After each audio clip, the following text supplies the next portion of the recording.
Right, I think I've got this live working now. Hopefully everyone can see it. Sometimes it doesn't show on the phones.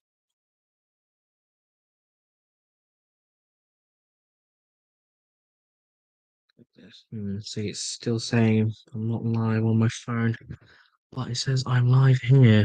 Hmm, hang on. It's already live, can't change the time. It's fine. There we go. Okay, think it's working now. So, hello everyone, good evening. Welcome to a last minute live that I'm doing tonight.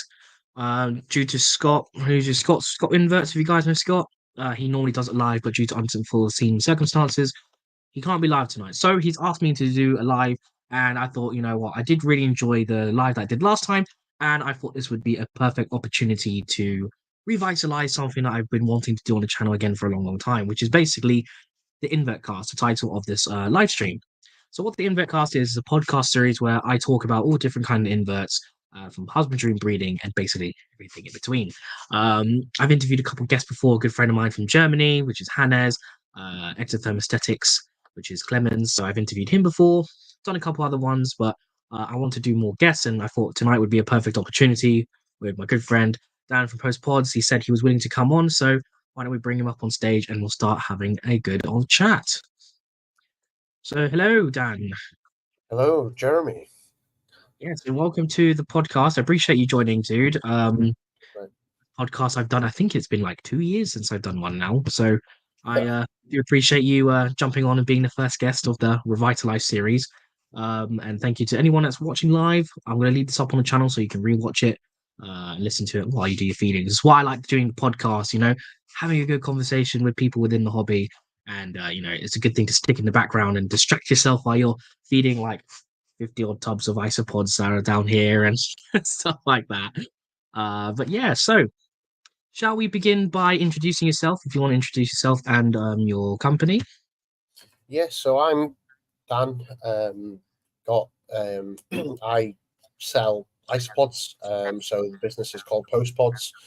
I've been running that now for almost about a year and a half. Before that, though, I was keeping isopods for about 2 years. Prior to that, I was just building my collection, just enjoying growing, keeping them. I wasn't really trading them or selling them up until I got to a point where I had a certain size collection, a certain sized amount, and that's when I then got the website live and started to actually sell and trade and actually get more into the hobby itself. I think when I was just collecting on my own to begin with for that first 2 years, there was a few people that I did speak to in the hobby, but I wasn't really as ingrained in it as I was as I got with this.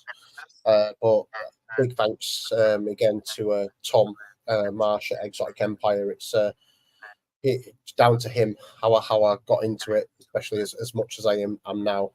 That's for sure.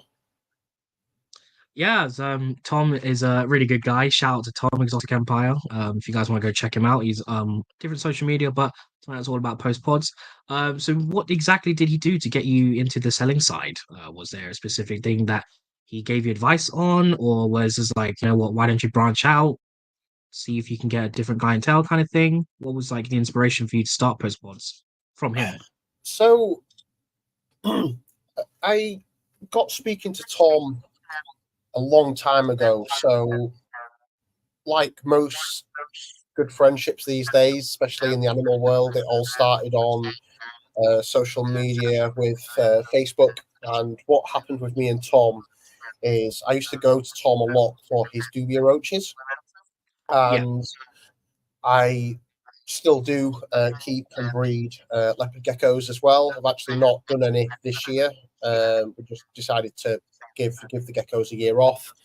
But prior to that, I was just have quite a few leopard geckos, and what I was doing with those is um, just obviously feeding them, and as you're experimenting with different feeds and things like that, I found that my feeding dubias worked really well.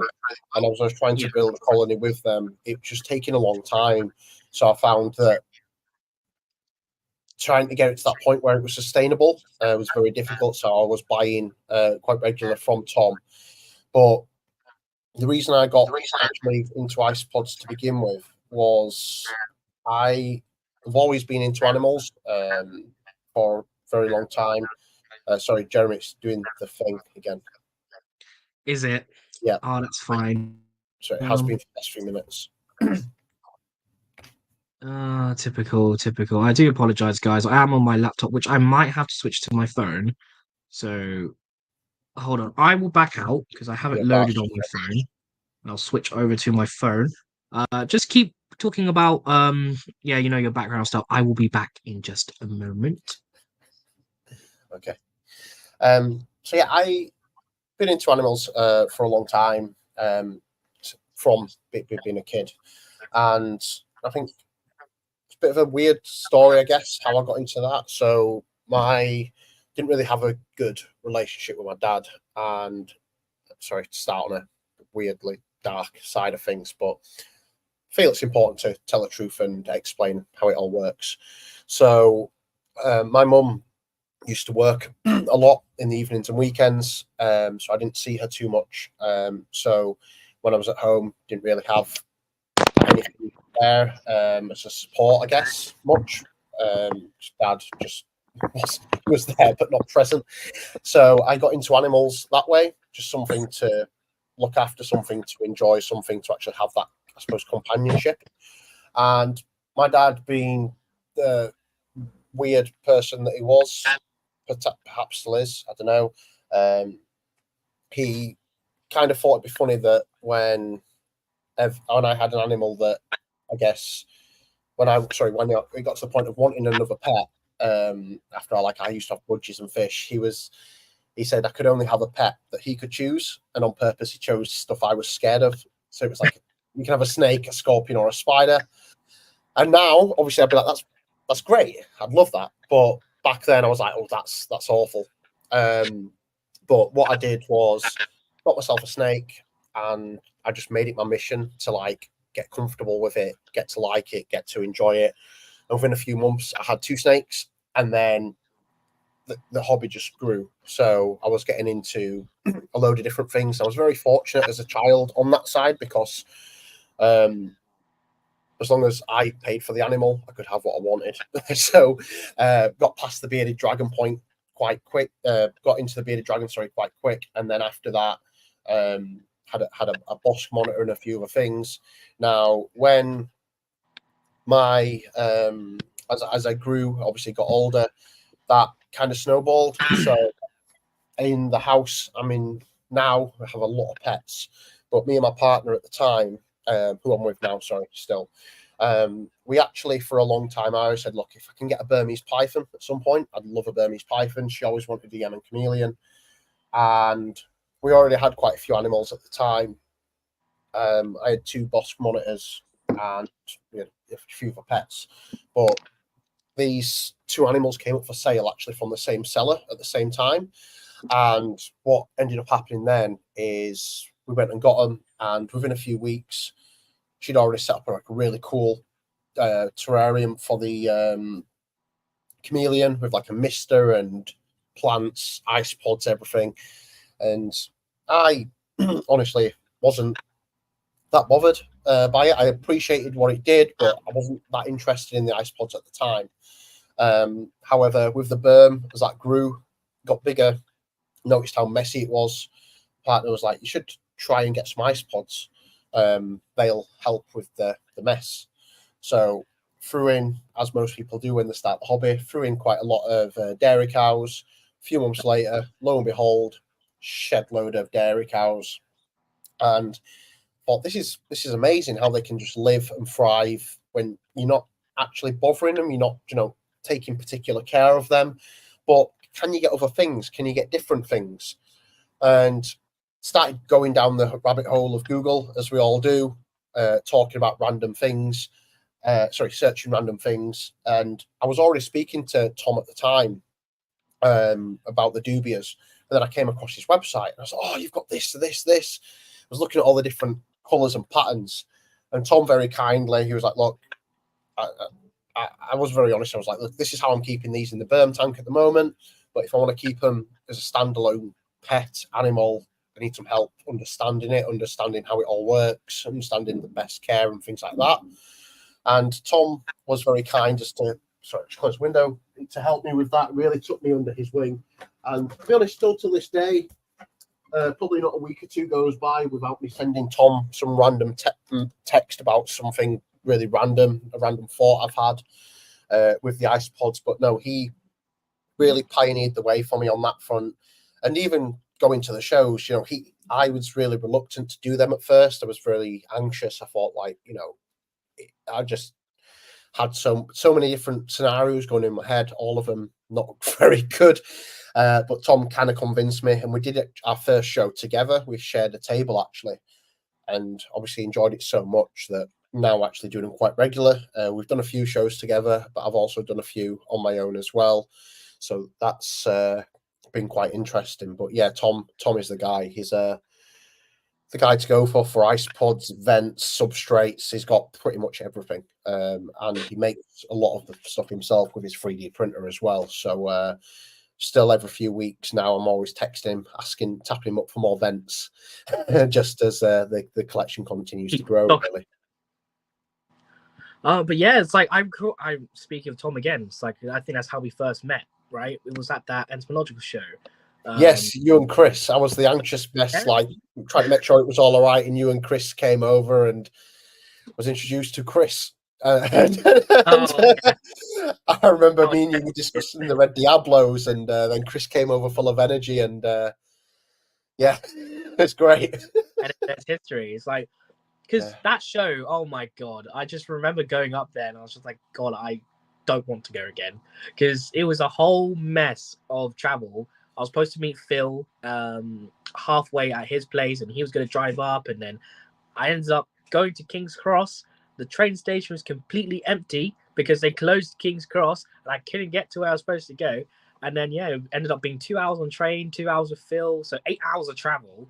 But it's a good. It was meant to be, because if I didn't go to that show, probably wouldn't have met you, but wouldn't have met Tom. I've talked to Tom before, but it's always a good thing about the shows. You always get to meet new people, and like for me, I always say when I first went to my very first show, this is before like I did anything to do with breeding or selling.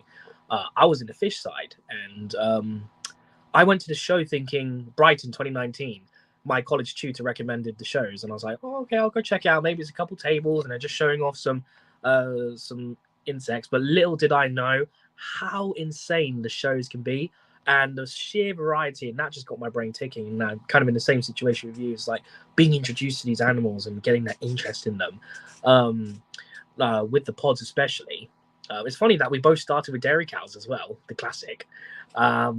Is there like particular isopods that you would recommend to like beginners, and reasons for it? Because you typically see a lot of the stuff that people sell for bioactives, aka planted enclosures and stuff like that, aren't necessarily suitable for that. So we can probably talk about maybe something for as a pet, and something for like what you try to do with your berm in regards to like putting them into enclosures and stuff like that. If you have species that you'd recommend for that. Yeah, I mean, like you said, it comes in two parts, and it depends on the person and their application as to what you recommend as a beginner pet.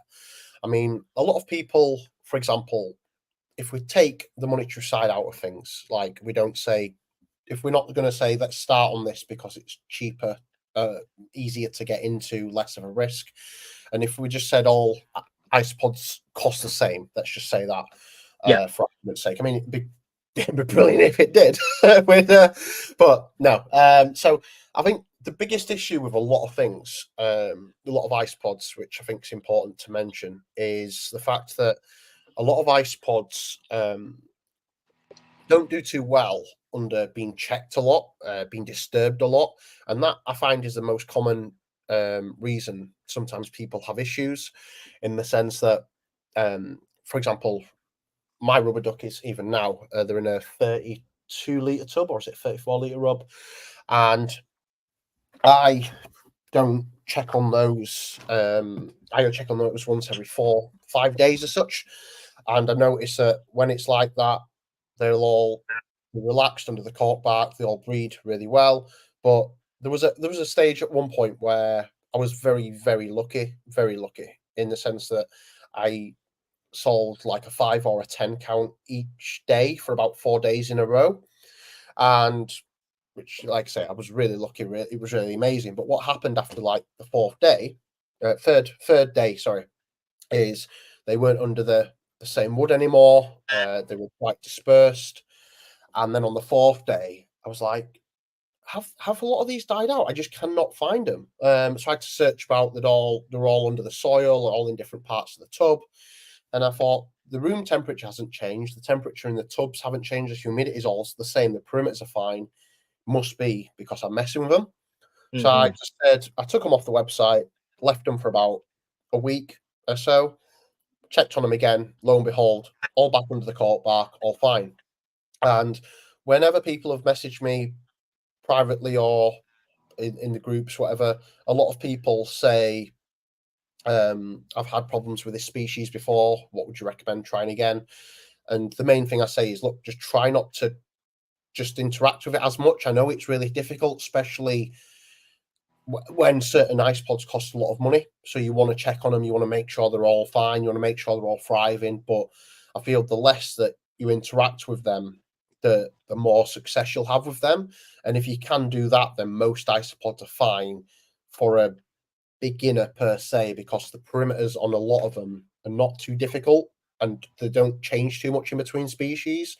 But if, for example, it was for a child, that was wanting to be really hands-on with them, then you'd maybe want something a bit slower, something a bit easier to interact with.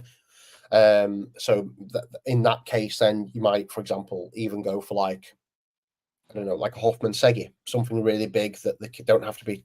You obviously still have to be careful, but not as careful with something very small. Yeah. Whereas if it was for someone who wasn't going to interact with them as often, that just wanted something cool, I'd still always go back to the powders. The orange, whites, blues. There's probably other colours as well now. But the great thing about the powders, which I really like, they'll eat anything. They eat a lot of anything. They're very quick, very colourful. They don't care. They're always out and about. And if you use them for a bioactive environment, they are very, very hardy.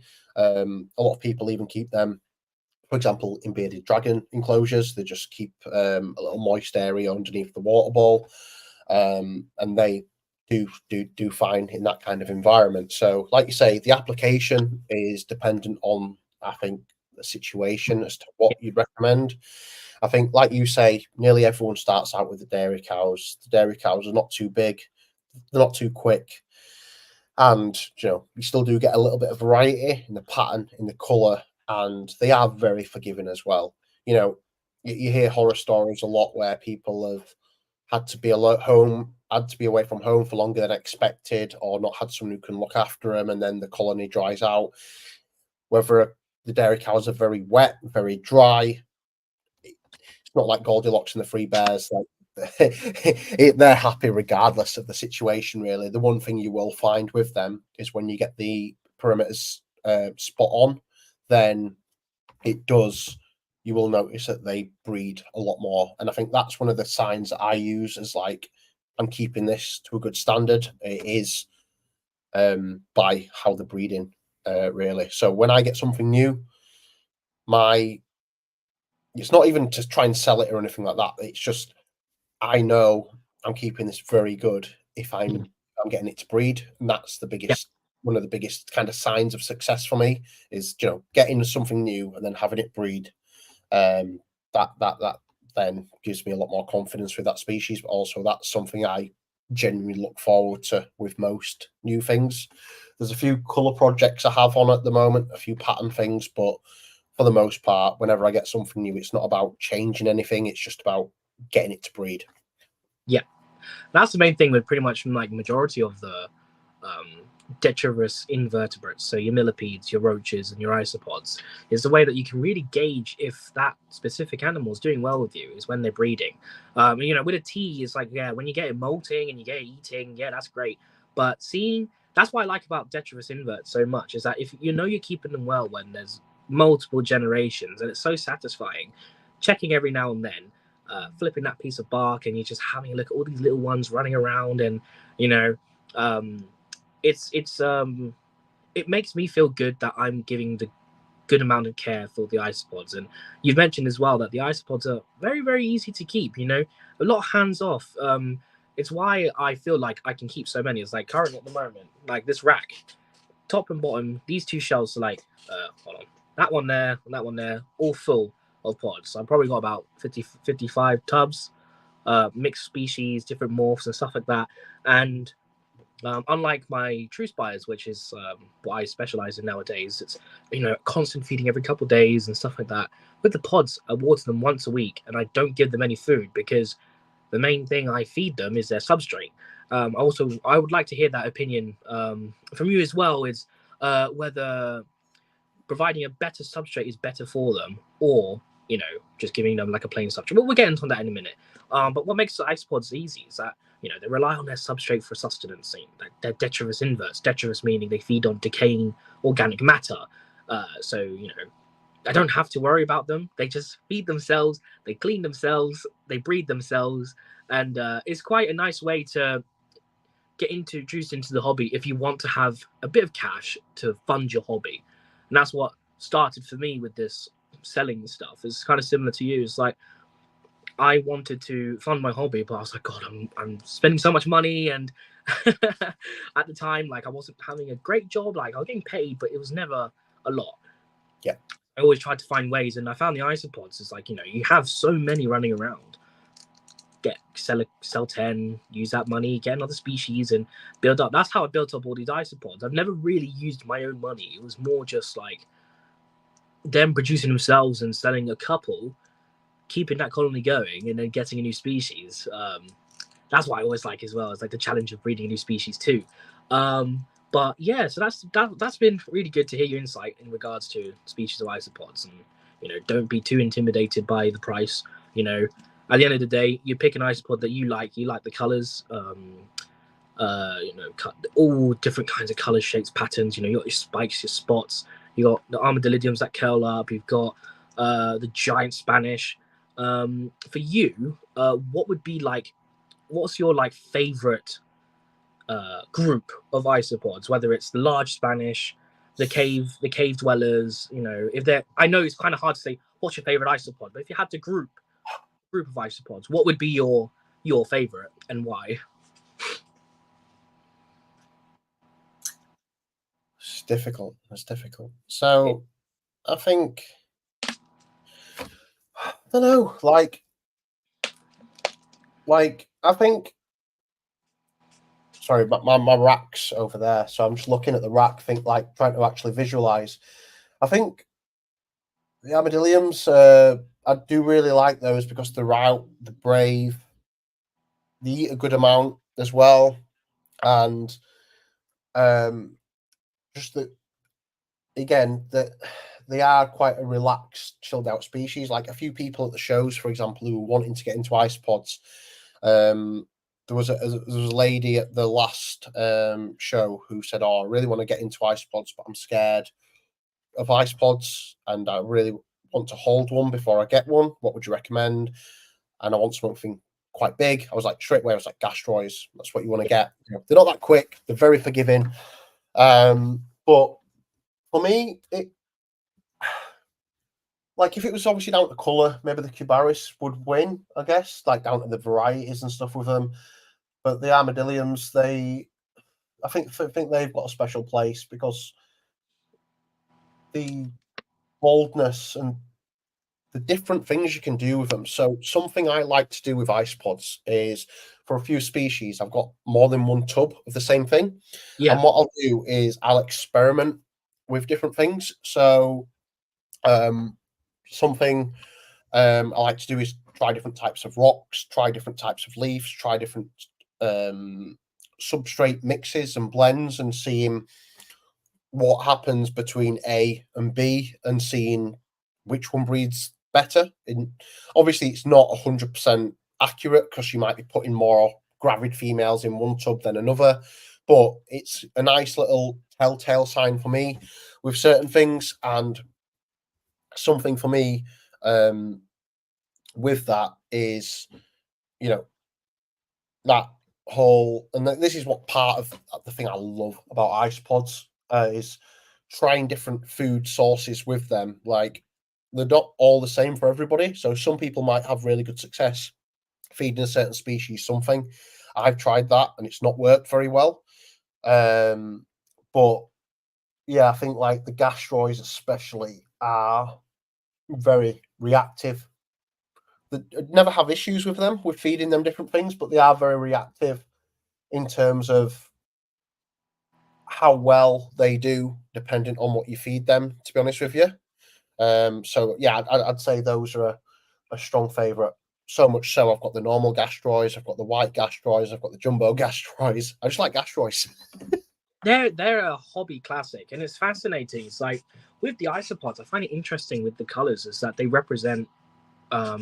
I think the term is Batesian mimicry, so they mimic something that's poisonous in the wild, so that they won't be targeted as well. And I believe the gastroid and as well as the klugi, they mimic poisonous beetles from their habitat. Like they have these bright colors. You know, typically when you see these colors in the wild, you're like, oh, not going to touch that. So it's quite interesting. That's why I like the armadillidiums as well. So a lot of them do mimic like either poisonous roaches, poisonous beetles, and stuff like that. Something that a predator wouldn't like to go for. And then the size of some of them as well. You know, you get you get the gastroids, you get even like granulatum are a really really nice one, and it's quite cool to see that granulatum recently has all these morphs coming out. You know, witch's brew and white pearl and I've got a couple of those. I've won in some of those isopod auctions I've spent so much money on. But I do like the armadillidiums as well. For me personally, I think Sai said it as well. I have to go with the Spanish giants. Like, some of them are just ridiculously insane. It's like, personally, for me, my favorite Porcelia is always going to be Expansus. I've actually got some at the moment that my friend kindly gifted me for my birthday. Gave me a group of 5 from his ones. So I'm happy to have those in my collection again. And now that I have a bigger area, give them a better tub. I think I kept them too small the last time I had them. I find with the larger Porcelias to have a bigger tub so they can get away from each other, especially males, very territorial. And, you know, there's just a sheer variety and they all are fascinating themselves. I mean, people have said that expansers feed on algae in the wild and, you know, again, with the Batesian mimicry, mimicking poisonous beetles and stuff like that. How flat some of them are, you know, like Wernerei, they're amazing. Spatulatus, and then, you know, just the huge Europods on, you know, Magnificus, Bolivari, Hoffmannseggi, just a sight to behold. And like you said, they're quite a good thing for the kids as well, because, you know, you see like a Scabra in your garden, like, oh. But then you see a Hoffmannseggi, like, whoa, that's in the same family, like, insane. And yeah, they're a little fiddly as well. You know, you got to get your parameters right. A little bit drier than your typical isopods, but you can't have them too dry. It's that fine balance. And that's what I quite like as well about isopods is that it's kind of similar to keeping parameters in like a fish tank. Kind of. You know, you're balancing the dampness of the substrate in comparison to dry areas. You want areas where the isopods can pick and choose. And I haven't personally tested it, but, you know, I believe the pH of substrate does affect isopods as well, just like because they're crustaceans at the end of the day. So I do think like if your substrate's too acidic, that they won't like it too much. So you have to have a good mix of substrate that, you know, a neutral pH as much as you can. But that's an interesting thing as well. We can discuss later on about substrates too, like pH and what's your opinion on that? Because I've heard some of that being talked about before. Yeah, like I said, for me personally, I don't look into it too much. See that this is what I've missed about these kind of style of. You've got questions and answers for yourself. Exactly, it's like I'm asking myself questions and answering them. It's like I really do enjoy these discussions, and you know, it's nice to get into detail about these kind of things. And well, let's get into the substrate then. So, like, what's your go-to mix for isopod substrate, and why the reasons for it? Okay. So at the risk, I'll just tell people now that this isn't what you need, but this is how I do it. And I'm not saying like, because people might listen to this and be like, that's too much messing about. I don't want to do that. Like, I'm not saying this isn't necessary, but this is something I've learned. I've done over time, and it works really well for me. So I will keep to that. So I've tried quite a few different brands of topsoil over the years, and I personally find the Wicks topsoil is the best. Again, that was actually a recommendation from Tom Marsh, and I found not not so much issues with other topsoils as long as they're organic. I don't think there's anything that's wrong. But I found, for example, with the topsoil from the range and the topsoil from B&Q, you'd always get like worms with them. So, and you don't, I'm not saying necessarily that's bad in an enclosure. They've got their own properties, their own benefits within the ecosystem, but that's just not what I wanted. So I prefer the Wicks substrate. And then something I'll just have to check my phone to tell you the exact type. It's Arcadia Super Mix, but I ordered some more actually today. And this is amazing. It's not too expensive because I use it as an additive. I don't use it as a core. So the core in my tub is the Wicks topsoil, which, like I say, is cheap. However, one second, the Arcadia Earth Mix, the supercharged one for forest systems, so not the arid one, because they also do an arid one too. Which is very important. And then, sorry, I appreciate you just highlighted this from Sai. If you want to cover this, and then we can carry on, or cover this after. To discuss after. Okay. So yeah, mix those two together, and then I also use wood pellets for pizza ovens. These look like little pellets that you use.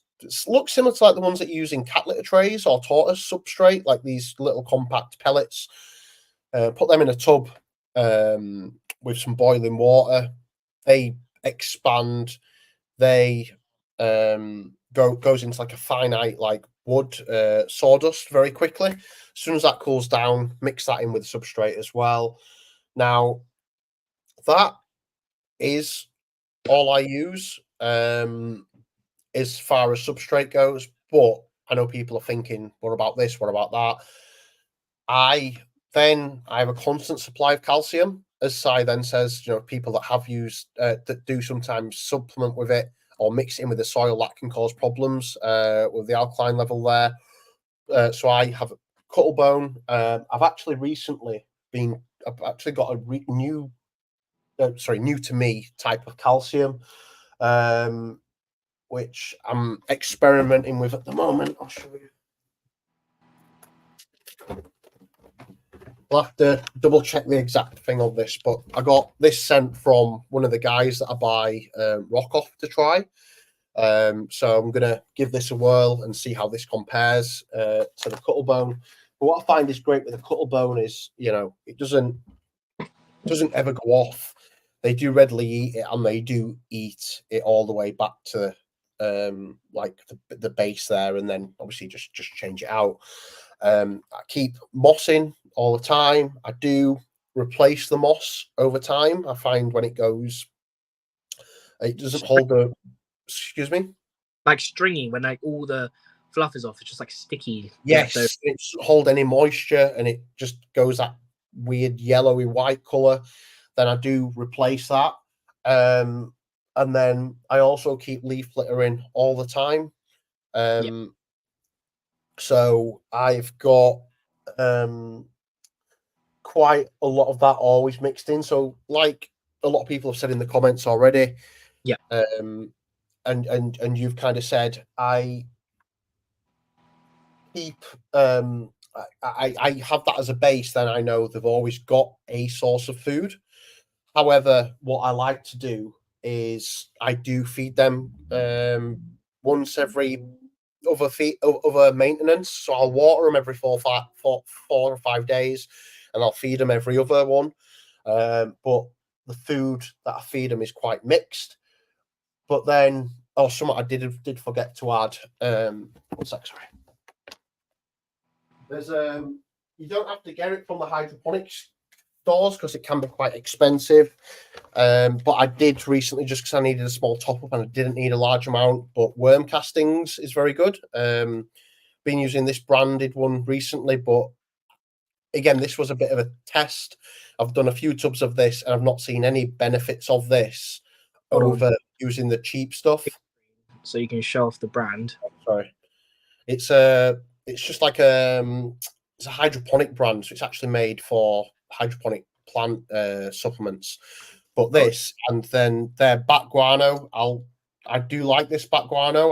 I've been buying this for a few years now, but I recently tried their mega worm just to compare it against, and from what I've seen so far, I'd just get the cheaper one off eBay for the worm castings. If I'm honest with you, Right. Similar quality kind of thing. Yeah, it seems to. This sounds really weird, but it does smell the same. Has a very, very similar consistency, and I've had this for a few months in one of the tubs, and then I've kept some of the one from eBay, and the eBay one was crazy cheap. It was like 30 liters for like I can't even remember how much. It was very cheap. The biggest costing on eBay was the biggest cost on the eBay one was postage, cost of the weight. So the more that you got, because postage was already covered, then it becomes very, very cheap. But so yeah, I would stick to the cheap one of that. But and then the bat guano that I showed you, this does stink. But does it? And this is literally bat poo. But this goes down a treat as well as the bee pollen. And I know some people mix in the bat guano to the substrate. I don't. I just sprinkle it on the top. Not for any particular reason. It's just for me, it's easier to see when I need to add more, when I need to top it up, rather than it being in the soil and not knowing what's been taken out of more. But yeah, the worm castings, I do generally keep them in all the time as well. But like you've said, and like other people have said on the chat, there isn't that when they've got that, then there isn't the need as much to feed them other things. But one thing I would say, if you're noticing your pods are not eating as much or they're not thriving so much, especially like the more protein hungry ones, a very cheap feed for them is Tetra Pond sticks. They're £2 at Asda, big tub. Yeah, they are so good. And no, every ice pod I've got loves them as well. Every ice pod, not one single species doesn't like them. Unlike some of the other foods, to be honest. But like a lot of people have said in the comments, you know, when people are asking questions about the different foods and things like that, I think, and this is one of the things I love about ice pods is the fact that they will eat pretty much anything. I've not done this myself, but there's people who've genuinely fed them toenails, fingernails, and they do eat that. They will eat that. So I've done I've done different insects, like especially the dubia roaches, crickets, locusts, and that is one of the things I genuinely love about the ice pods, feeding them different things, experimenting it. And if there's something I'm not sure of, like, please obviously do ask the groups. That is amazing. I still ping a lot of ideas off the groups, individuals in there, but because I've got some species in other tubs, if I'm not sure about something but I can't see anything bad online, I'll put it into that tub and test it for a bit. Obviously that testing tub isn't something I would give people isopods from or sell from it. I just keep using the tub that is always fed the same stuff. But that for me then does give me that flexibility to try and learn something new. For example, the rock, if you've not got any of this, Jezza, actually, I'll send you some. Let me just get the name of the seller as well for you. Because this guy is really, really good. Pumice Rockstone. Okay. Now, so the guy who I get this off eBay, it's called Reef and Rock, is the seller. And that's who sent me all the calcium for free as well. Now, the great thing is with this, he breeds and sells fish, as far as I'm aware. And what he does is I'll tell you exactly what he does with the ice pods. Give me 1 second.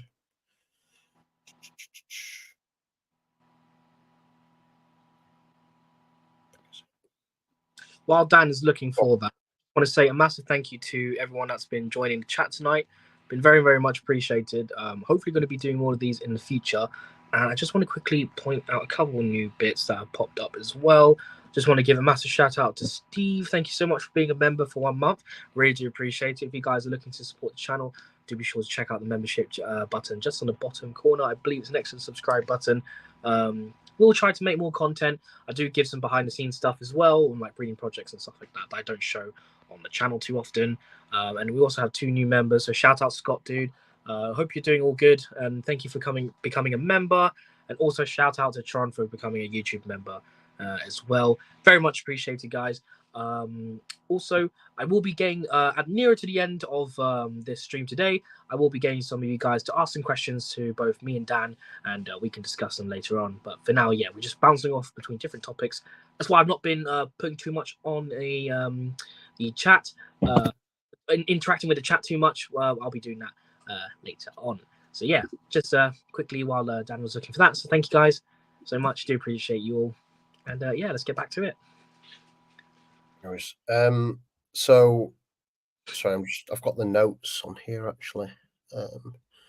In fact, I might have to come back to this, but essentially, I just can't find the message from him that he had before. But what he does with in fact, no, I have got it. Sorry. All the rocks that he sells are verified and certified by X-Ray Minerals Limited to make sure they are safe to be cleaned, and then he actually goes in and sterilizes them. So he uses like UV filter, also jet cleans them and steams them using RODI filtered water. Then he actually heat cures them and air dries them as well. I mean, sometimes when you get the rocks, there is a little bit of dust on them, but it's obviously only dust from the rocks because they do break up quite easy. But you can obviously just rinse that. But I did that, I'll be honest, the first time I got them off him. But now I don't bother just because it's it's always the same, isn't it? With a new person that you buy off, you never want to do too much, or you never want to risk too much. So I did wash them the first time, but I've had them off him quite a few times since, and I'd never bothered washing them. The great thing about the pumice as well is it feels hard, but it's soft in the sense that you can break it very easy with a hammer. So although that Reef and Rock seller does different sizes, you can always just get the large size if you're not sure. And then if you've got a few bits that you want to make smaller, wrap them in a tea towel, hit them really soft with a hammer. They come apart, and the ice pods do love hanging out on them. They are cheap, and for what I've seen from doing things with different tubs, the tubs do seem to do a little bit better with them. Again, not a massive difference, but this is the thing about breeding. It's the small incremental gains that is very interesting with them. It's like I posted something the other week on Facebook, an article that I made about the corkwood, the driftwood, as some people call it. Noticing that even changing that over time just simulate your ice pods, and they do genuinely hang out on it more when it is more fresh. So even though they do literally eat crap waste in the wild, there's still a lot of people think, oh, there's no point doing this, there's no point doing that because it won't make a big difference. It does, and it can make a big difference with certain things that you add and change with it as well, really. I mean, it does make sense in regards to the wood because they're detritivores, and detritivores need nutrients, and if they detect a freshly fallen, rotting tree, they're going to congregate towards that because the nutritional value of that wood would be a lot more than where they were already staying, where there's a lot of frass, there's a lot of they're hanging on the wood, but they've already chewed enough that all the nutrients. Well, you see it over time, don't you, with all the all the frass that builds up, especially obviously on the top of it as well. But like I said, you can't just always go off luck, because I had the thing I've most mentioned in the article was that in my dairy cow tub, I always noticed they loved hanging out under the cork bark, and after a while they stopped. They couldn't have been stressed. Well, they could have been stressed, but I don't think they were stressed. I didn't think there was any issues with them. So what was really cool is I just was like, right, I'll order some more cork bark off Dubia Paul, put it in the oven, popped it in, and within, I think it was a few hours, they were just all over it again. It made a massive difference. And, again, with stuff like that, if you want to see them stimulated, like you said, Jezza, again, going back to that instinct of what happens in the wild, aside from Bug Room, if he's still on there, probably worth you popping up a message to confirm you've still got this, please, because he does go out of stock very quickly of it.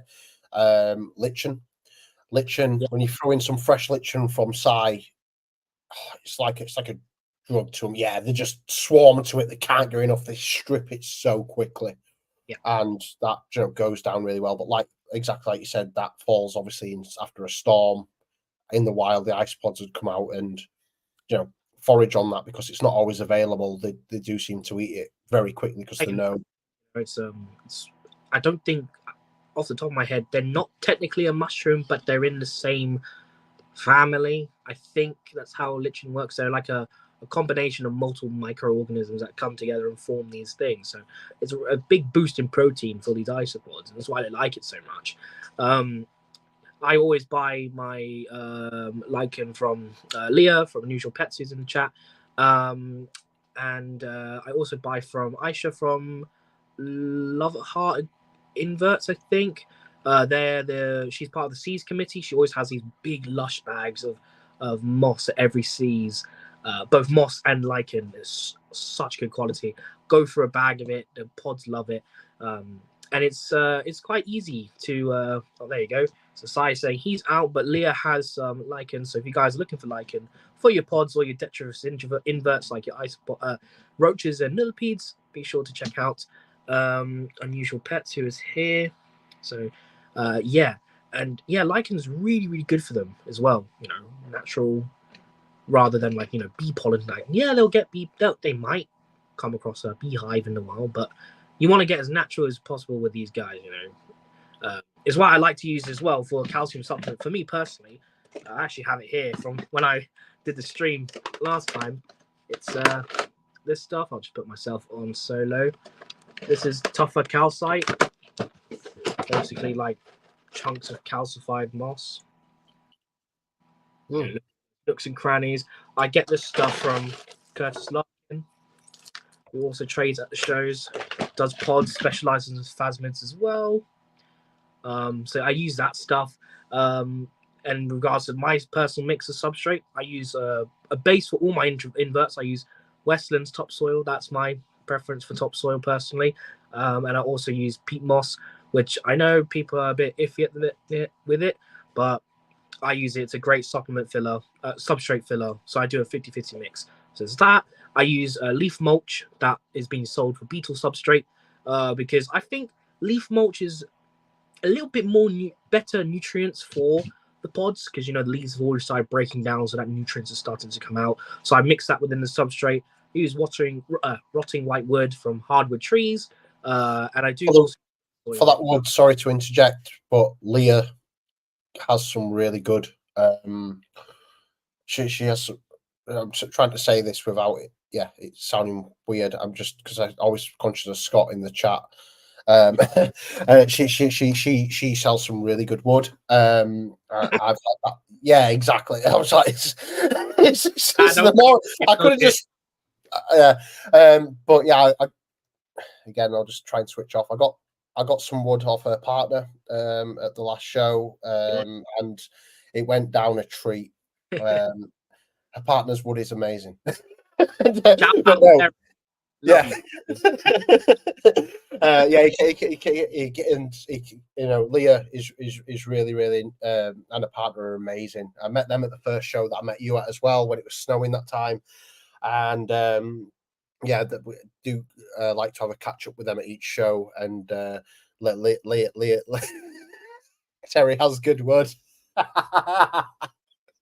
But yeah, he came up and he was like, "Look, try this. It's great." And I was like, "Wow, this is." Leah's given Steve some good You lot always have to make it day. God's sake. I thought in my head, like, I don't want it. But come on. Yeah, I was thinking in my head, like, I don't want to be, I don't want to. Nah, it's all good. Don't worry. Yeah. Ah, dear. But no, it's great, and that's one of the things about the show as well. It's such a good way to meet and interact and catch up with people as well. Like, but for me, Glasgow show, although I was very lucky and it went very well, like selling wise, like it was so good to meet so many people and catch up with people as well. It was the first time me and you had like sat down for a while, so that was really cool as well. But yeah, I think if you can, I would try and get to as many shows as you can. You don't need to take money and buy stuff, even just going around speaking to people, having a look at stuff. I think it's really good to get out, but also at the same time meeting people as well. Yeah, it's like you're seeing these these home breeders, not just the businesses, people who are working day and night raising up their species, whether it's isopods, spiders, mantids, all kinds of invertebrates. You can tell that the passion is there when you're chatting to these breeders, and even if you're just talking to them, getting inspiration for your enclosures, or they're there to help you out. No one's gonna bat you away if you're asking them a question. For me, I think my dad always says when I'm trading at shows, I talk too much. Like just tell them about the animal quickly, and but for me it's like they're my babies. I put so much time and effort into making sure these animals are the best quality I can raise them up to be, and I'm so passionate about this hobby, and I don't think this passion is going to burn out anytime soon. And like I said in the beginning of the stream, it's like it's all stemmed by luck. Like I was going to go heavy on the fish. Like I used to love aquatics. I bred multiple species of aquatic fish and freshwater. But if it wasn't for my college tutor, who we still chat today, me and him still chat today, pushing me to go to this show, wouldn't be where I am today with a flipping garage full of invertebrates. It's crazy. And yeah, like you said, the shows are a great way to meet new people, like-minded people. Because come on, in your real jobs in the real world, people are gonna be like, "What the fuck? You keep animals, really? Like you keep wood lice." You keep roly polies in your yes, I keep them. Look at them, they're so cool. So I work in recruitment and like meeting clients, meeting candidates every day. And one thing that is really great for me though is they always remember me. I'm the bug guy. And the first time you speak to them, they're perplexed, like people buy them off you. Yeah, what? Like I don't know if I've told you this, Jezza, but once I had to go to a different post office, and obviously you have to tell them what you exactly. And he said, and it was like, "What's the value?" And I think it's like a big order at the time. It was like £200, and he went, "All right, yeah." And what's in it? I went, "Wood lice." He went, "What?" I went, "Yeah, wood lice."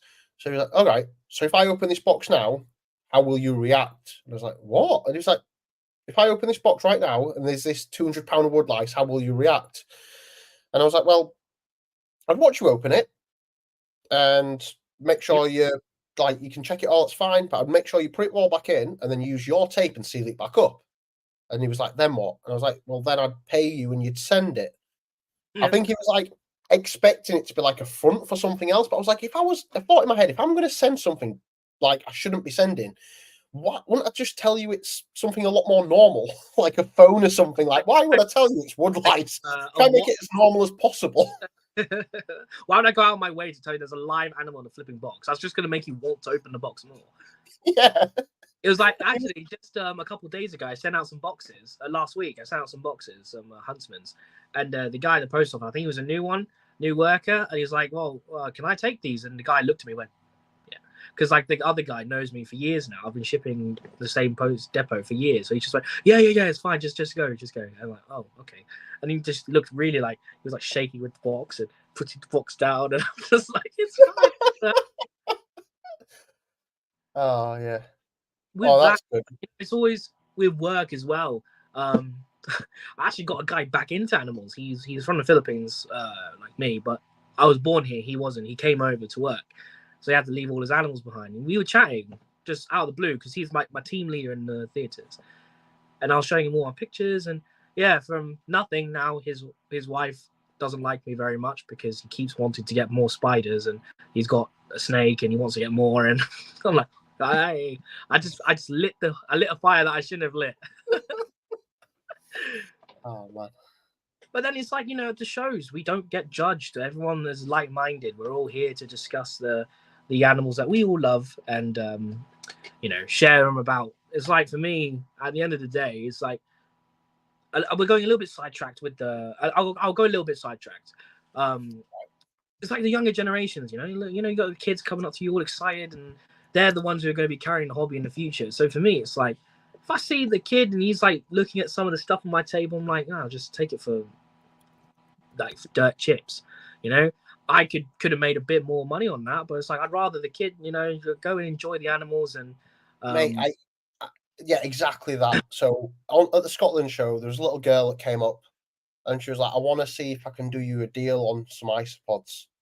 And I was like, all right. And she was like, I've got £4 and I've got these stickers and I want these. And I can't remember what it was. I think it was like Gastroids or something. And I was just like, this is amazing. Yeah, take it. Take it. Like, this is amazing. Like, seeing that passion, seeing that thing, like, it was, it's like you said, I think this hobby, like, it doesn't care. It's almost like, it's one of the reasons I like going, for example, like going to the gym. For example, it was, Bart said then it was pandas. Bart must have been at the table when it happened. But like going to the gym or being in this hobby, like, it doesn't matter how rich you are, how poor you are, what gender you are, like, nothing matters in this hobby apart from we're all connected with that commonality of we like bugs, we like these things. And I think, this, like, it's so good that it was Bart did it, and Bart sent her over. Right? Bart played a part. Now you got to charge him next time you want something. Yeah, yeah. Oh, Bart! I didn't know that. Oh my! You got to charge him double next time. Yeah, but yeah, like you say, it doesn't. It doesn't. I love it. Like you say, we all have different issues in life. We all have different things going on, and it doesn't matter. Like you said, as long as we've got that interest, as long as you've got that commonality, everything else goes out the window. And that, to me, is honestly the best thing ever. Because, but again, as a community, whenever someone's got an issue, it's amazing at the same time how everyone always clubs together, helps each other, supports everyone. And it's not just a hobby of supporting, I think, people get to their goals in terms of the animals they keep. It's a lifeline to a lot of people. There's a lot of people that don't have that support network, even in normal, let's say, normal life. not but like exactly like Mantis Garden said, it is really community led. It's really community focused. And that is one of the main things I do love about this hobby. On your best day, on your worst day, no one cares. Like, people do care, but do you know what I mean? They don't judge you. And people are always very quick. If you posted in one of the WhatsApp groups that we're in, Jezza, that you were having a bad day, I can guarantee you'd probably get half a dozen messages, people asking if there's anything that can do, anything, to make it a little bit better for you. And that, for me, is what I love. Like, going back to let's say the business side of things, like, I'll be honest, like, this costs me more money than I make. I'll be very honest with you. But it's something I love, and it's something that. So the issue is, in my job, whenever I do better in my job, because it's commission based, I buy more isopods. So I don't really see the benefit. Like, my missus is very supportive. A lot of people have met at the show, as you have as well, Jezza. But like last month, for example, she was like, "Are you going to actually buy yourself some this month?" I was like, "Yeah, of course I'm interested." That's not isopods. I was like, yeah, there's a few things I want. There's a few things that I want to just grow and keep, and that's what I'm not quite at that point, and I hope I don't get to that point, but I'm quite at that. I'm like a very bad pet shop in the sense that, like, everything on the website, apart from there's one thing which is it's the Morelia tricolours I don't have, but everything else on the website I have. But anything that's out of stock, I just don't have enough to sell it. So whenever I get something new, I'm very quick to put it on the website. Because for me, my website's now like a Pokédex. Don't ever think I'll get to the end of it. In the sense that I won't ever catch them all, because it seems every day there's a new iSpod coming out. So many come nowadays, isn't it? But like me and you were discussing, the pandas, for example, like, it's amazing. Certain stuff keeps the price, certain stuff changes so much. It's like, I think pandas made me cry every time, man. I got them when they first came in 2020. £100 for 5. Yeah, mate, it's like the red pandas at the beginning of last year. They were, I think, £300 for 10 at the beginning of 2023. Now they're 70, £80. But then, for example, on the flip side of it, rubber duckies have stayed quite stable for a while. But it's interesting, isn't it? It's like almost like a stock market. Certain things go down, and then certain things come back up as well. But then again, I know it happens in the normal reptile world as well, with a lot of animals. Like, for example, for you, hope you don't mind me like going on to this, but is it the Chilean rose? When I was a teenager, they were like £5 or free at a pet shop. And now, how much are they? I genuinely don't know, but you'll see the rate 150, 120 for an adult female, and these are the same adults that were, like you said, a couple decades ago, were being sold for a £5 or a £10 with setup. It was like the same thing. He's like, with that kind of thing, it's like export gets cut off, then the price skyrockets because no one was breeding them, because you can get them in wild caught for so cheap.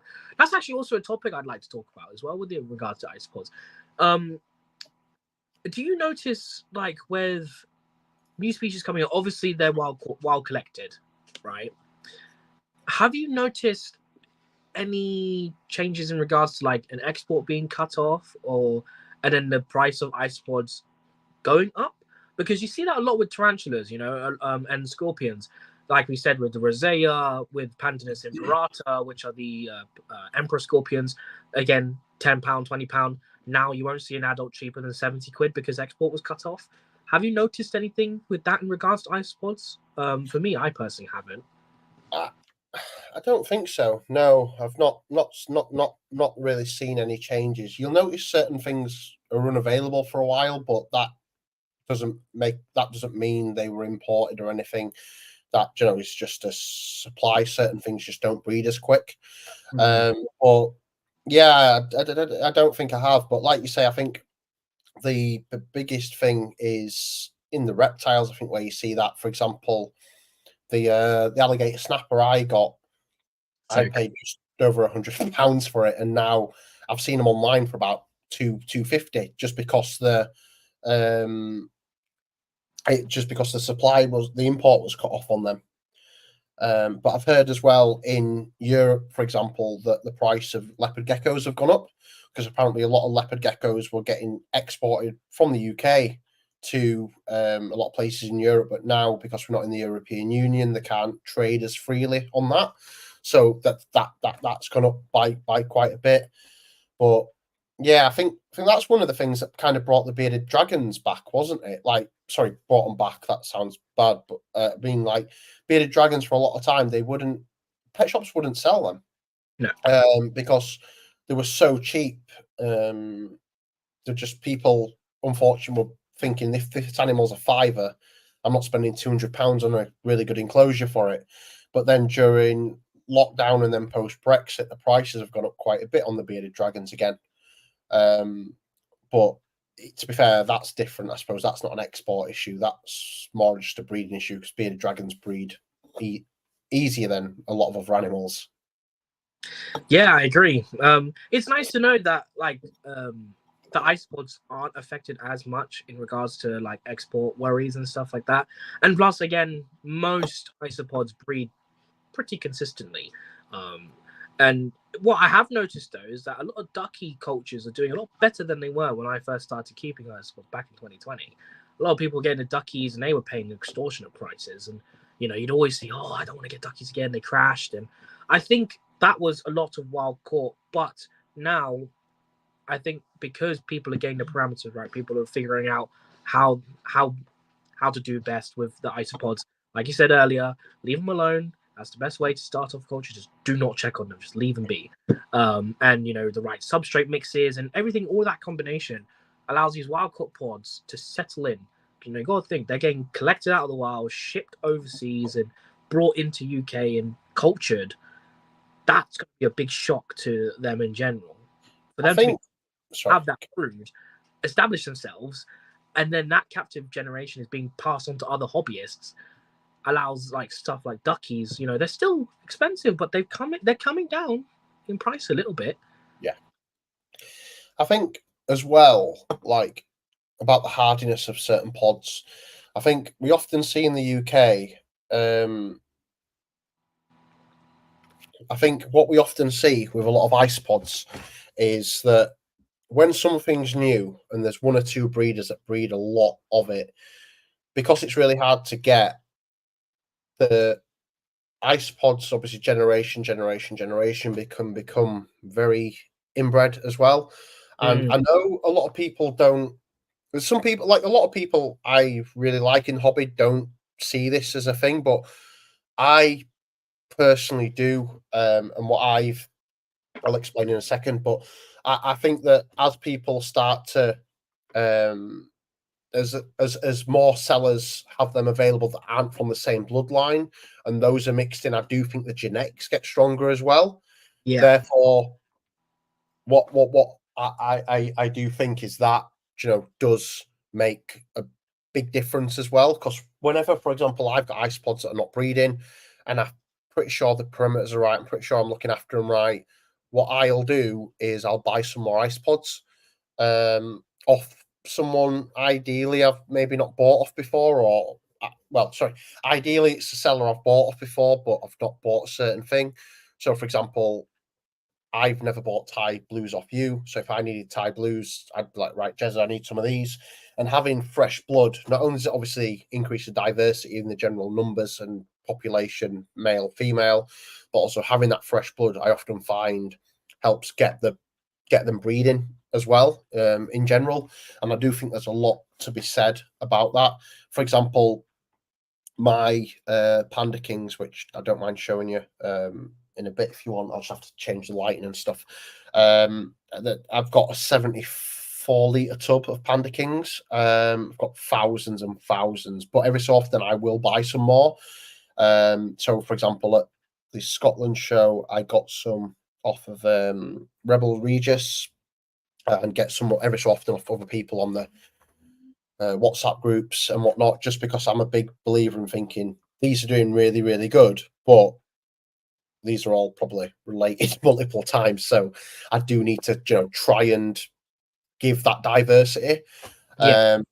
But yeah, the 74-litre tubs at the moment, I've got dairy cows, obviously, granulatums, the Panda Kings, and then I've actually got not surprisingly, but I've got white sides as well, aka penguin, aka orca, aka probably a few other things. But named species. Yeah, this is it. Instead of just instead of splitting the tubs, I just generally put them in bigger tubs unless I'm doing the more experimental kind of thing. So yeah, I honestly think that's a really big component in, like you say, the hardiness of it. To be honest with you, but like I said, there's a lot of other things that play into it as well. Oh, it's really interesting, and it's like my Panda Kings. I've probably got about 5 or 6 different genetics from various breeders, and that's why I just haven't topped up my colony for a couple of years now, because it just exploded. But there's so much genetic diversity, I probably won't need to add any bloodline for a good while. So I look into it at some point. It's like with my duckies, I probably need to get some bloodline, because it's mostly so it's myself, my original colony, some from Adam Micro Exotics, and then some from Phil, Incredible Inverts and Other Animals. So we did a swap with some of our duckies, and I think that's why my duckies are doing well now. Leave them alone; they're breeding like crazy now. So really, really happy. But yeah, it's just been really, really good to have a good chat with you in regards to the isopods. Just the last question I had down. for us, and then we can get some comments from the chat as well. In regards to your hobby, I'm going to combine two questions, if that's all right with you. Yeah, of course. So, over the years of keeping, what have been some like positive and negatives that have benefited your hobby? So, whether it's positives that you've learned and passed on to setting up other colonies, or mistakes you've made that have allowed you to improve upon. And after that, if you could answer, like, what are you hoping to do? Like, how are you in the future? So how are you going to improve your hobby? Whether you're going to keep pushing the business going more, education side kind of thing, yeah, if you just want to answer those, that'll be fantastic. And then we'll answer some questions from the chat. To be perfectly honest with you, I mean, when I first got into, when I started to sell them, what I was then looking at, as I think we've all done at some point, you see a nice pod that's like, again, going back to Red Pandas, it's £300 for 10.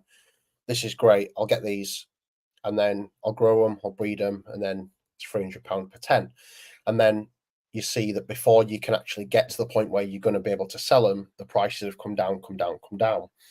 So I think one thing that I've stopped doing is like chasing the newest things. So I'm not afraid to admit, like, if you come on my website, yes, you'll often see new things. Not a month or two goes by that I don't get something else, but it probably isn't going to be the really high end, really interesting things a lot of other people have, just because I'm more going on my own, like what I like the look of, what I find interesting, which I know doesn't work well probably from a business point of view. Like, I'm not chasing the things or not getting the things that are popular or people will want, but I'm getting the things that I like to get and that I like to keep. And then if I sell them, it's only a bonus, because this, and since I took that away from myself, thinking, oh, damn, like I spent £800 on this to get 30, and now it's only worth this much. And actually having been at that point where you're kind of not chasing that kind of a thing, and it's more of a positive, if anything, then that's where I've really started to kind of come into my own with things. And I think one of the biggest learns is giving up on things, which giving up in a nice way, that's been really, really impactful for me. For example, again, about the rubber duckies and about other things, as a lot of people know in the chat, you're trying so hard to want to breed things, and then after a while you're like, I'm sick, like this isn't happening, I'm just going to give up. But you still keep feeding them, you keep watering them, but because you're not as bothered about checking on them for the numbers, not bothered about breeding them, then you'll notice that within no time then, oh, there's hundreds. And that's one of the best things about it. And I think, like I said, we're all guilty of it. We'll still all do it now. For example, if we all got given a set of ice pods that were £400 for 10, we'd all want to check them quite often. But, yeah, exactly. You'd be like, is there still 10 there? What's happening? But then that's more likely where you're going to have the problems. Whereas that same set that you bought, 10 for 500, you're then going to really see a difference if you do leave them. Obviously, get the parameters correct. But like a lot of people said, like, it's trusting the process. I mean, somebody said before about, I think it was Hoffman Seggies, about killing them off because they were too wet and not breeding very well. I've done the same with, honestly, I've done the same with the Magic Potions. Magic Potions is the only thing, touch wood, I've managed to kill off so far. And it's now leaving them a lot drier because I'm always quite an anxious person anyway. So I'm like, oh, they're probably getting too dry. They're probably too dry. I need to just water them. Just leaving them a little bit longer, then water them, and then a little bit longer the next time. And over time, before you realise, the substrate looks really dry, but it's to a very good standard. And like Mantis Garden says, I'm perfectly honest with you, I've registered it as a business properly, with like HMRC and stuff. I mean, you have to with eBay and PayPal and stuff anyway, don't you, for a lot of things? But I'm going to be quite surprised when it comes to like doing the accounts, the tax return, because the amount of money that I spend on them, spending on the website, spending on all the different things, it probably isn't profitable to do. But I love doing it. Honestly, I do. And it's like, to me, honestly, I don't getting it for me as well. Like, part of the excitement is getting an order from like a new person and knowing that they've stumbled across the site, they've got the trust in you to get something. And I honestly don't care whether it's you're packing 10 Panda King, 10 hairy cows, or you're packing 10 of rubber duckies or something. It's that excitement of putting them in that tub, putting them in the box, sending them off, and knowing that you're potentially getting someone else into the hobby as well. That is, to me, one of the best things with it. I mean, to me, what success would look like if we go into that. Stop reading the chat.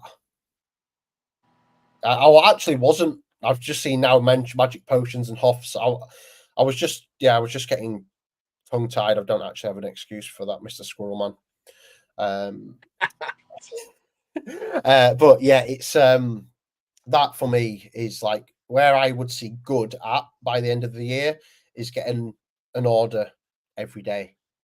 Not money side of things, like, I'm not going to say, it'd be like £100 a month, a week. And now I am reading the chat, Mr. Squirrel Man, because you've made me conscious of it. But yeah, it's that getting that consistency, and that for me will feel like I've done something well. I do have one or two projects at the moment that I'm really excited about. One of them, actually, I'll send you an update later, Jezza. The Ornatus High Yellow. I've got some very, very high yellow ones from the latest babies. But yeah, I just honestly, mate, I just love keeping them. I just love keeping them, feeding them random crap, and just seeing how they'll react to it.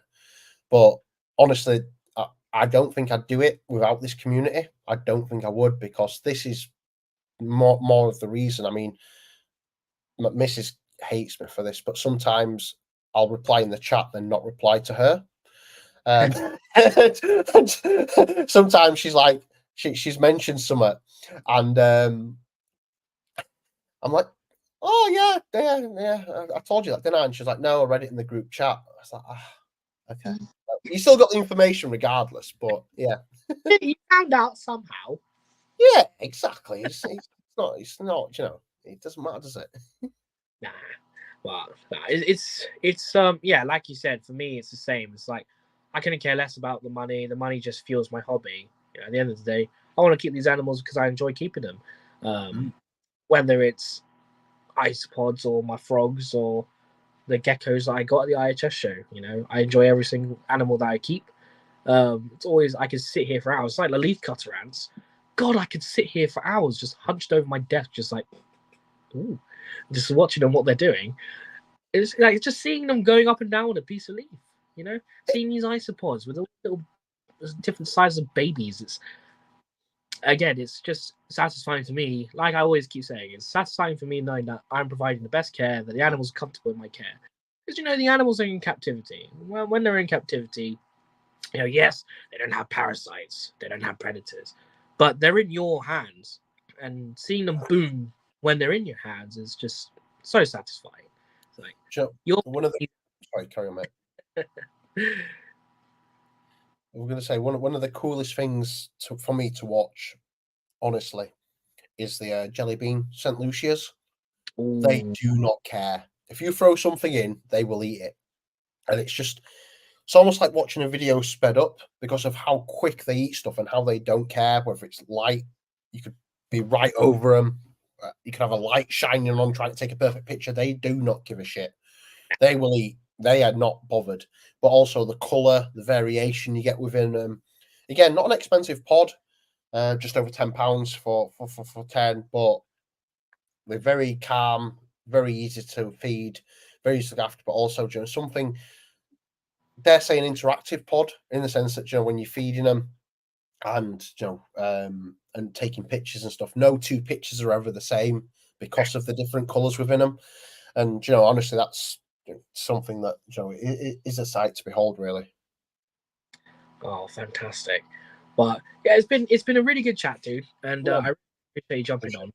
Just before we end it off, does anyone in the chat have any questions in regards to Dan's keeping? If you guys want to see a couple of things, if he doesn't mind showing off a couple of species that you have, let us know in the comments, and we'll get those up there. I'm just making mine for time because I don't want to keep you too long, dude. It's fine, mate. Don't worry. I need to eat anyway. But I'll be up. I'll be up for a few hours anyway. Don't worry. But yeah, like I'll have to mess about, and I'll be honest. I've got a ring light on the floor because the light in the bedroom puts a weird light on the camera. But if there's anything on the website or generally that people want to see, just let me know, and I'll bob it up, use my phone, and yeah, I'll get some footage of them for you. Fantastic. And just while we're waiting for some comments to come in, is there any specific places on social media that you want people to find you other than your website? I dare say, just if you're not already in it, join one of the WhatsApp groups. That honestly for me is the best place. Because even in the groups where there's quite a lot of people, everyone still can interact on a personal level with individuals or interact as a group.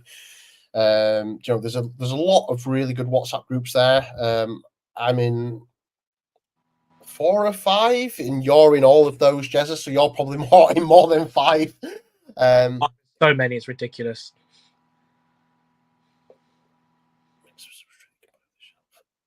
New phone down. That's right. I'm not being. It just depends what's in it, really, Bart. I mean, yeah, as long as it's not got additives in, and things like that, there's no harm, I don't think, in giving it a try, especially like I say, whilst experimenting with smaller things.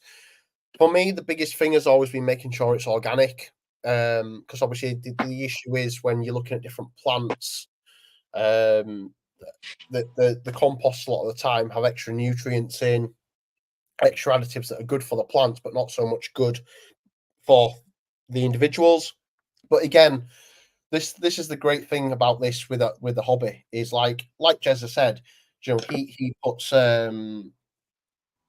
what was it? Did you say you put perlite in yours, Jezza? No, I put leaf mulch, so that's There was something else that you said, I think. flake soil. No. It was like in my head it's white. Peat moss. Oh, No. this stuff. Hold on. No, I thought there was something else. Never mind. I must be making it up in my head. But yeah, there's something you said that a lot of people don't like, but you find it fine. But again, that's the great thing with this hobby. Like a lot of people who have their own variations at work, and although it might look wrong or sound wrong, sometimes interesting just to try it and see what happens. Like Leah says there, she does her own mix for people who don't want to get their own stuff. A few other people have their own mixes as well, which this can make it more affordable as well, especially, for example, if you want 2 or 3 different tubs setting up. It's a lot easier to go to someone like Leah and get it in one set, and then it's almost like a gusto box. You're not wasting any of the ingredients.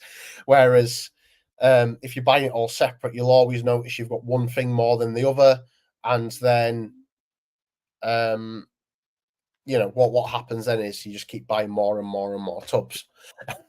Like Mantis Garden says there, he's got 120 litre tub in there. not Makes full it twice a year. groups. That was like not even 2 layers, and now they're all 3 Braplast tubs. And that's probably 3, 6, 9, 12, 15, 18, 21, 24. Yeah, 27 Braplast tubs. I don't mind the Braplast. All my only issue with them is the dry out a little bit easier. Because obviously there's not as much substrate in, there's not as much. It's a smaller ecosystem to keep stable, and that's the. I personally don't. I do like the Braplast, I do, but for me, just because I try and do everything once every 4 or 5 days, I find with the Braplast, personally, I've had to do it every 2 to 3 days just because it is a smaller tub. Then that, but again, going back to the ice pods and the basics, this is one thing that's amazing with Braplast as well, is the fact that you can keep multiple generations of most ice pods in a small Braplast tub, so you don't need much space. They will live at room temperature. Most will thrive at room temperature.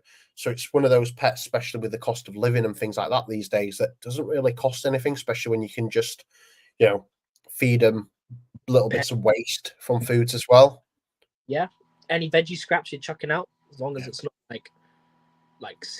acidic, it's fine for them. They'll eat anything. Like Jez. And whilst we're waiting for people, I'll show you the little Panda King army. Ah, nice. Let's pop you on the big screen. Oh no, what I'll do, Jez, I'll join on my phone if that's all right. Oh yeah. Just go down. Not working. Yeah, I'll join the link again. I'll be a sec. And then like I say, if there's anything else people want to see, then that's totally fine. Awesome. What I think I'll do, when you jump on the phone, if you don't mind just showing off a couple bits, I'll just pop inside and I'll just go to the loo really quick. All right, buddy. Too much water.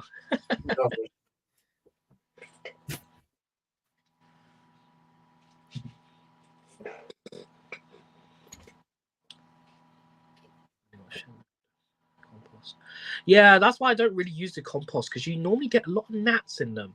I found with topsoil, I've never had any issues with gnats. Obviously, because it's not really organic matter, it's more just the dirt. But like you said, Bart, just adding supplements into the dirt gives you a good substrate mix for sure.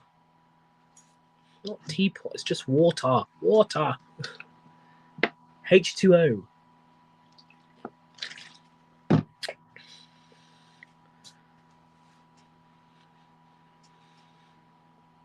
Yeah, I use the same Bart, Westlands topsoil.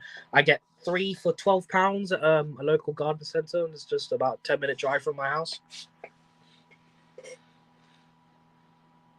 But yeah, thank you so much, guys, for joining tonight. Really do appreciate it. Hopefully, I'll be able to do some of these more podcast style live streams again in the future. I think Scott said earlier he's not able to do a live, so I might try to do one next week, though I'm working the Wednesday after. So it would have to be like an hour or so. But yeah, hope you guys have enjoyed it. And yeah, just very, very much appreciated for you guys all joining in and having a listen to me and Dan waffle about the hobby and isopods. Love it. Can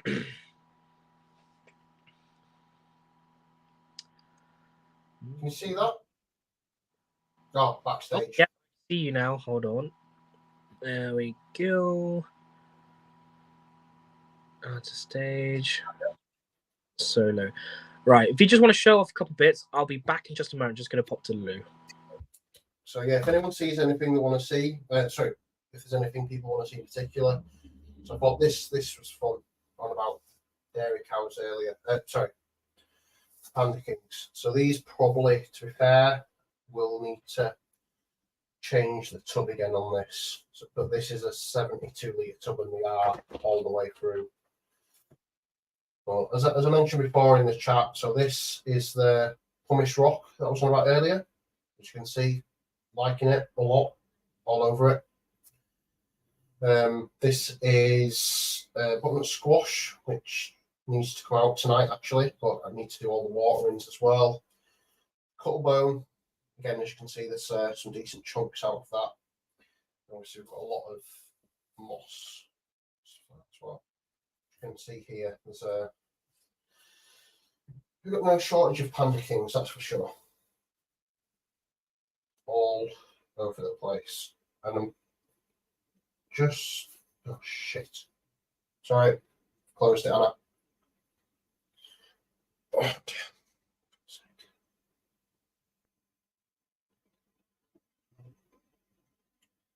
Broke it.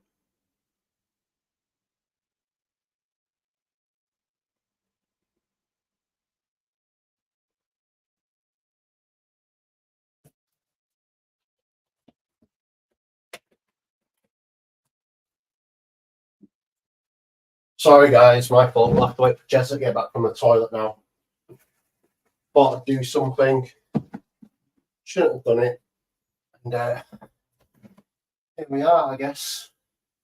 So as soon as Jess is back from the toilet, I'll show you some other things, but I'll get some tubs ready whilst he's in the bathroom to show you.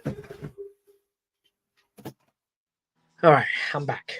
Sorry, mate. Kicked my son out. Oh, okay. Do I need to... There we go. So these, I'll show you this, and then I'll show you something else. So this is a tub where I'm trying the calcium with. As you can see there, a bit fresh from moss. So Nice. these are quite nice. These are the amber fireflies. Oh, nice, dude.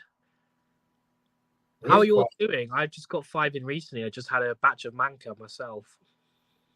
They're doing well. To be honest with you, like I say, they're one of the things that they're not on the website at the moment. So I'm just trying to grow the numbers. But this, what I find is this is the warm side of the tub. This is where the heat tape. No, it's not. Sorry, it's on this side. This is where the heat tape is, and they're always on this side. Yeah. So I am finding generally that they are liking it a little bit cooler than some of the other pods. But that obviously may change over time as they get a bit more confident, as they kind of acclimatise a bit more. But just going back to the gastroids, which we were about earlier, show you something that I think's quite interesting. 1 second. Scared of turning the camera off now just because I kicked my tail last time. So this is the normal gastroids, as we all know them. And I've got 1 or 2 that have got a bit of a reddish hue to them. I do think at some point I will take them out. But what is interesting with these is, as big as these are, you can do this now without totally messing everything up. For Christ's sake, if you compare these with the giants and the coloration of such, the giants you'll see they're even more neon. Not in these. These do look very plain. That's because those are the black and white ones. Ooh. That's my fault because I don't label my tubs very well. I just started labeling all my pod tubs. I was off last week and I spent probably about an hour like printing off labels for them. Yeah. Should I do it more? Probably. Will I? No. No. But part of the thing, isn't it? I mean, to be fair, like Jezzy, you're probably like me where you know where most stuff is on the rack. Yeah. But then when you move stuff to show people like this, that's when you start to make mistakes. Now these, Jezza, I do really like these. So these are the jumbo gastroids. And as you see, these get a lot bigger, but also they seem like the neon kind of pops a little bit more. They're than so the normal gastroids.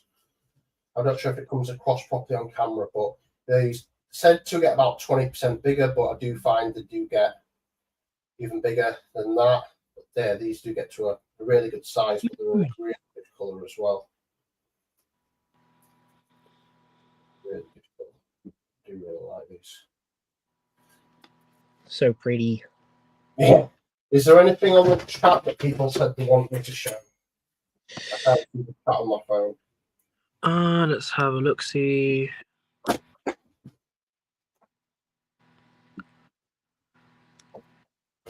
Not specific. Yeah. Guys, I'm gonna run it till 9:45. So only because my phone's probably gonna die soon. Is there any specific species that you guys would like to see that we discussed tonight? Possibly some of the larger Spanish. If you guys want to see the cave-dwelling Cabaris, do let us know in the chat, and hopefully Dan can show off what he can.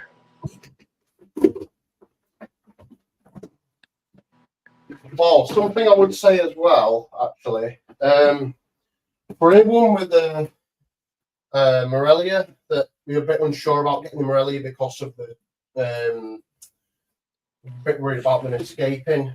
These tubs from Asda are amazing. Oh, okay.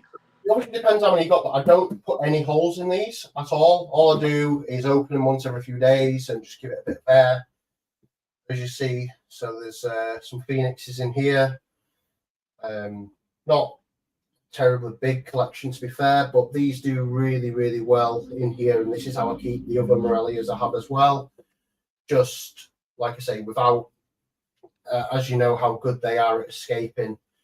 These, as the tubs, are amazing. Like I said, no prep, no nothing, no holes. Just take the lid off every few days, and really, really good to keep. Because I think that was one of the issues I had towards the beginning with the Morellias, the Red Diablos. Unfortunately, I had a few escape, but ever since putting them back like that, I've not really had any issues, and that's been quite good consistently as well with the Morellias you have. Something that is a bit different though, I don't know if you have these, Jezza, but obviously, like the stereotype of a lot of things is the bigger they are, the more they eat and things like that. Yeah. Now, cannonballs, these actually don't really eat anything. Well, yeah, very little, but they are very lazy, if you'll know if you do have them. But these are called cannonballs very simply because of they like to ball up like cannonballs, but these do get really big. Which scientifically they are known as Hilaria brevicornis. Or Hilaria or Hilaria? I don't know. But it's yeah. one of those things where, like, you know what someone's on about, even if you say it different. It's like I said lichen earlier. You said lichen, but Yeah. we both, neither of us corrected each other. Like, I'm not. I can guarantee you're correct, but I can guarantee that I'll still call them lichen just because I'm awkward like that. Although there's something that you was on about earlier as well. Yeah. Sorry if the voice is going a bit weird. I'm just around the room. So the favourite isopod, if I had to sum it into one, would be this. Ooh. But I'm sure you'll get this straight away. I'm sure you'll get this. Oh, hold on. I need to have a closer look. Oh, nice. Yeah, very bright, all over the place. You know what they are, Jezza? Granulatum orange, right? Yes, sir. Again, on this rock. Really, really enjoying this rock. I do keep the rock in with everything these days. I do find that some don't hang on it as much, but again, keep it in just in case. It's only going to benefit. It's not really going to be an issue.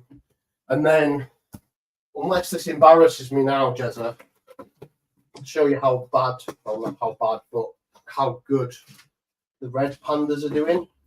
Oh, no. I think I need to split them. So I'm getting a lot of the fully red ones now in them, but I've not bothered to do it as up to this stage. Right. But now it's just typical my luck. I know opening this tub, they should be under there. But I know they're going to embarrass me. Oh no, they're all right. But as always with this tub, there's always an imposter, and it's usually always a zebra. The zebras are kept nowhere near. And somehow they still end up in tubs. Oh, yeah. I need to try and find an empty. 1 second, sorry. Find an empty tub to put this into. There we are. But no, these are honestly, I really like these. Again, like you see there, the fully red ones. Sai, the bug room, he's throwing out the same. Again, even though it's Cabaris and they're normally used to liking this, these don't actually bother too much with the pumice, but I'll always keep it in just in case. It's always better to have it and not need it. Yeah. Anything else, Jezza, that you can think? One or two other things before we clock off? Go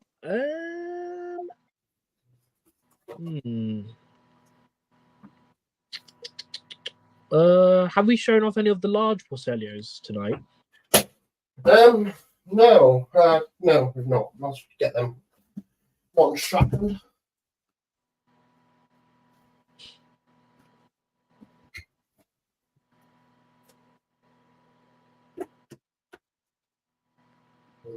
don't we, Jezza?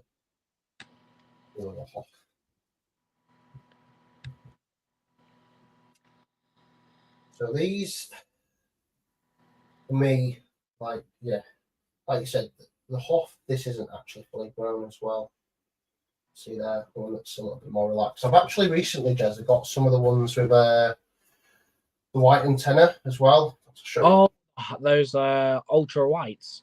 No, they're not the ultra whites. These are just white antenna. You'll see. It's so this I got from a friend. So this is the one thing I do keep in a broadcast, which I shouldn't. Well, I should. Like, there's no issues with it, but I should put into a bigger tub. I've just not had chance yet, and I've only had them for a short while. Yeah.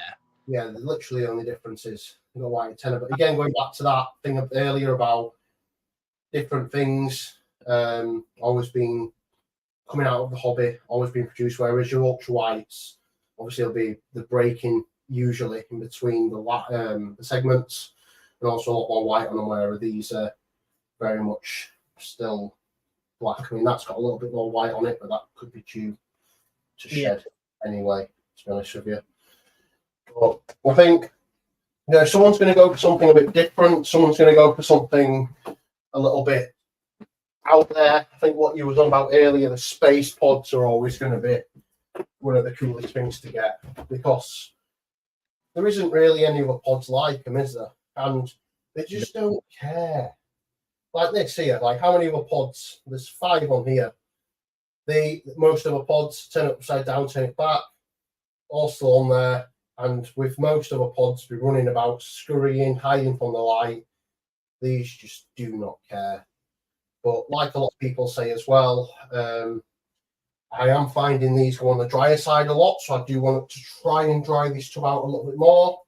But again, it's that, trying different things out, trying to see what works for you, and getting to that point where they do really thrive. That's where it makes a really big difference, and that's where, this hobby I think is really rewarding, when you've got lots of little babies running about, and that's when you can really tell that they're doing well. I think we just have one last comment. Brandon's asking if he could have a look at your white shark setup. Ah, okay. Sorry, I'll just turn the light off. Oh, that's all good. Give me 1 second. So, the white sharks won't stop breeding. I mean, that's not necessarily a bad thing, but I think these are going to need rehousing soon. So this is a 17-litre Braplast at the moment. Let's get the light back on StreamYard. 1 second, sorry about this.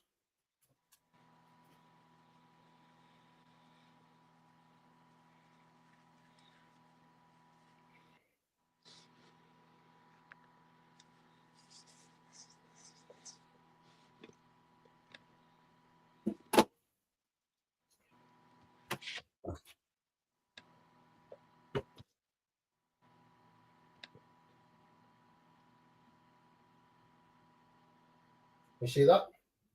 Hold on, just got to add you back in. So the thing I noticed with white sharks is they don't, once you leave them for a while, they don't really congregate in any one area. They're just all over the place in the soil, everywhere. Yeah, I found they're very fossorial, aren't they? One thing that's always a good bet is the cork, though. They're usually always in the cork, but as you see, even in the soil as well. I mean, these, one thing that they do really like is the bee pollen. They will absolutely destroy the bee pollen. But as you see there, it looks like I'm just flicking out bits of wood, but they're all white sharks. It's quite funny when you show someone that this is like an adult, probably on the bigger side.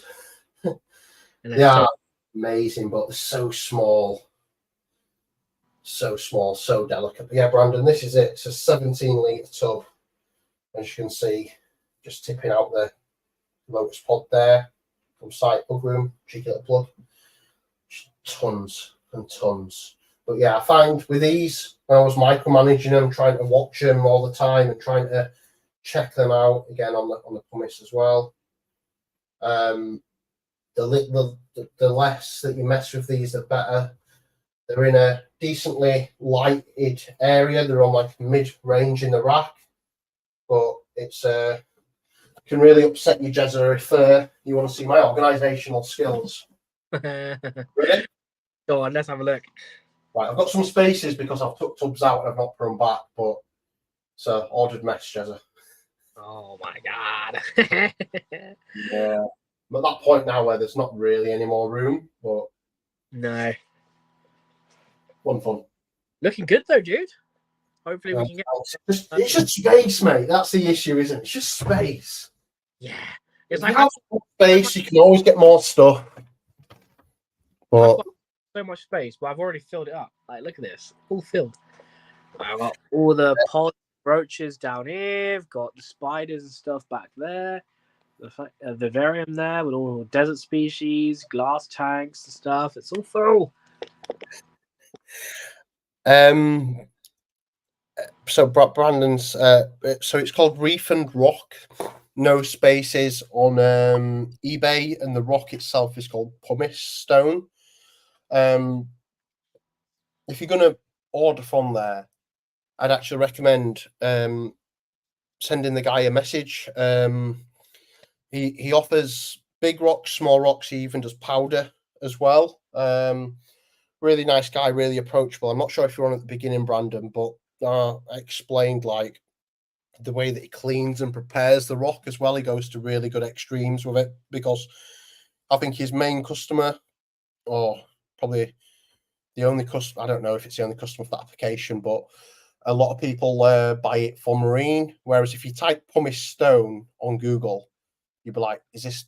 You sure?" Because if you type in pumice stone, it comes up with the rocks on the little pieces of wood that you use for scraping dead skin off the bottom of your feet. Ew. It's believe it or not, that must be the primary use with normal people, shall we say? But no, the guy is really good with that, and he's got a few new products that I'm testing out as well, like different types of calcium and things like that. So yeah, definitely recommend you speak to him. But I see Leah thinks my space was tidy. I think you're just being polite, Leah. I mean, the Costco racking is stressed. It was all nice, when I had just a little bit, and now I'm just like, the Costco racking can't go any higher because I'm wasting too much. Because at the moment, it's like whenever I'm buying a new rack, you can only use half of it. Because obviously you can't use any of the tops. You can only use the extension and then 2 of the racks. So I think for now I need to just, I don't want to say stop, but I need to not get anything for a while now, I think, until we probably move next year.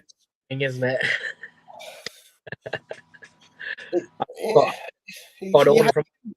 Like you can obviously say, can't you? I'm not going to buy anything anymore. Or I'm going to stop for a bit. But then you see some and you're like, all right, just one more. And I think that is the tagline, isn't it, for this hobby as a whole? Like you say, the inverts, because they are quite small and you don't need a drastic change. It's just one more. Always one more. Yeah. So, Jezza, if you don't mind me asking before we go, something I'm really keen to understand, please. I hope I'm not divulging any secrets or anything. But Jez is like, shit, where is this going? The 6-eyed sand spiders. Yeah.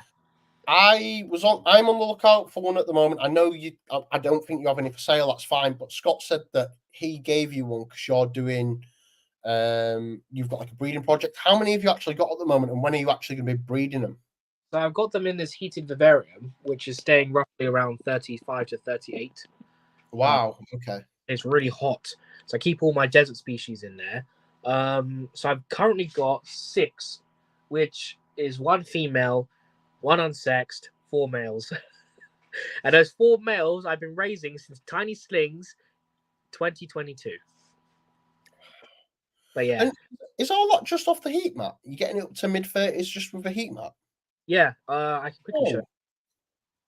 Wow. Camera. Heat mat on a thermostat, obviously. Yeah.